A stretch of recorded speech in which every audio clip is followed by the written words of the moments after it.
আমাদের বহুপক্ষিত ছিল এই অঞ্চলের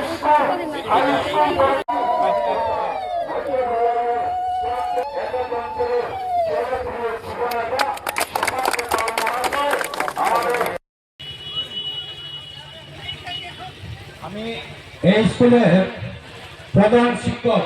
কিন্তু আজকের দিনে আমরা লক্ষ্য করেছি এই রাস্তা যদি নির্মাণ হয়ে যায় শিলচর থেকে ধলাই দূরত্ব কমে যাবে এবং আমরা শিলচর থেকে ধলাই আধা ঘন্টার মধ্যে আমরা ধলাই বাজারে এসে আমরা পৌঁছতে পারি।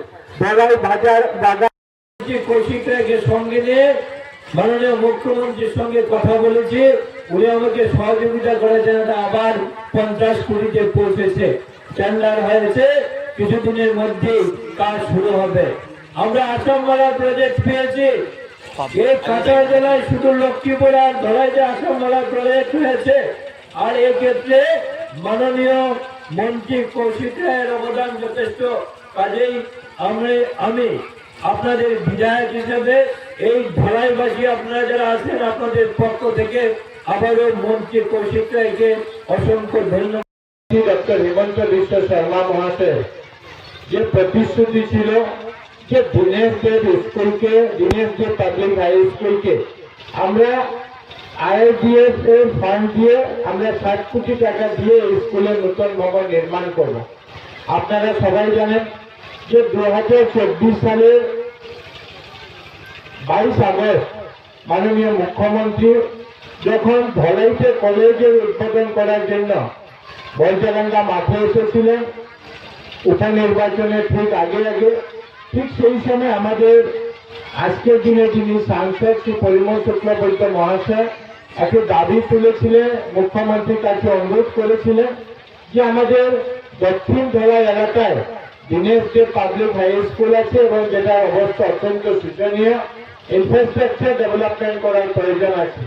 এবং সাংসদ মহাশয়ের আবেদনে সাড়া দিয়ে মাননীয় মুখ্যমন্ত্রী মহাশয় উনি ঘোষণা করেছিলেন যে আমরা দীনেশ দেব পাবলিক স্কুলের জন্য আমরা 60 কোটি টাকা আমরা বরাদ্দ করব।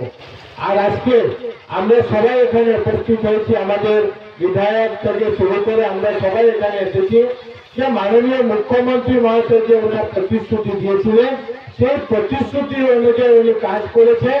আর আজকের দিনে সেই প্রতিশ্রুতি পূরণের দিন। আর আজকে সেই প্রতিশ্রুতি লক্ষ্য রেখে আমরা এখানে 60 কোটি 20 লক্ষ টাকা দিয়ে আমরা দীনেশ দেব পাবলিক হাই স্কুলের যে শিলান্যাস, সেই শিলান্যাস অনুষ্ঠানে আমরা সবাই উপস্থিত হয়েছি। এখানে পিডব্লিউডি ডিপার্টমেন্ট এটার কাজ দেখাশোনা করবেন, ওনারা কাজ করবেন। দীপক কুমার সিনহা উনি কাজের বরাদ পেয়েছেন। আর এই স্কুলকে একটা আধুনিক স্কুল করার লক্ষ্যে এই স্কুলে 15টা ক্লাসরুম থাকবে, এখানে স্মার্ট ক্লাস থাকবে, 4টা ল্যাবরেটরির ব্যবস্থা আছে, প্রিন্সিপালের রুম, ভাইস প্রিন্সিপালের রুম, স্টাফদের বসার আলাদা ব্যবস্থা, এখানে ছেলেদের জন্য মেয়েদের জন্য আলাদা টয়লেটের ব্যবস্থা, মিড ডে মিলের ব্যবস্থা, সাইকেলের স্ট্যান্ড থেকে শুরু করে বাউন্ডারি ওয়াল, এখানে লাইট গার্ড থাকার ব্যবস্থা, প্রত্যেকটা ব্যবস্থা এই স্কিমের অধীনে এই দিনের মধ্যে আছে। এবং এই সব মিলিয়ে 60 কোটি 20 লক্ষ টাকার এই স্কুলের নির্মাণ হবে। যে স্কুল G+1 মানে দুতলা স্কুল বিল্ডিং নির্মাণ হবে। আসামের মাননীয় মুখ্যমন্ত্রী ডক্টর হিমন্ত বিশ্ব শর্মা মহাশয় মুখ্যমন্ত্রী হওয়ার পর থেকে ওনার একটা লক্ষ্য ছিল যে আসামের স্কুলগুলি, সরকারি স্কুলগুলির ইনফ্রাস্ট্রাকচারকে যাতে আমরা উন্নত আমরা করতে পারি। কারণ আমরা অনেক সময় দেখেছি যে গ্রামে গঞ্জে হোক বা যে কোনো জায়গাতে হোক সরকারি স্কুলে পড়াশোনার জন্য স্থানীয় লোকদের মানুষের অনেক চাহিদা থাকে, কিন্তু পর্যাপ্ত ইনফ্রাস্ট্রাকচার না করার জন্য আমাদের অনেক ছেলেমেয়েরা প্রাইভেট স্কুলের মুখোমুখি হয়ে থাকে। এবং এইটাকে পূরণ করার জন্য যাতে প্রাইভেট স্কুলের সমতুল্য সরকারি স্কুলের ইনফ্রাস্ট্রাকচারকে, পরিকাঠামোকে তৈরি করে দেওয়া যায়, সেই লক্ষ্য নিয়ে মাননীয় মুখ্যমন্ত্রী মহাশয় গত 4 বছর থেকে উনি চেষ্টা করে যাচ্ছেন যে আসামের বিভিন্ন বিধানসভায় যাতে আমরা নতুন নতুন স্কুল আমরা নির্মাণ করতে পারি।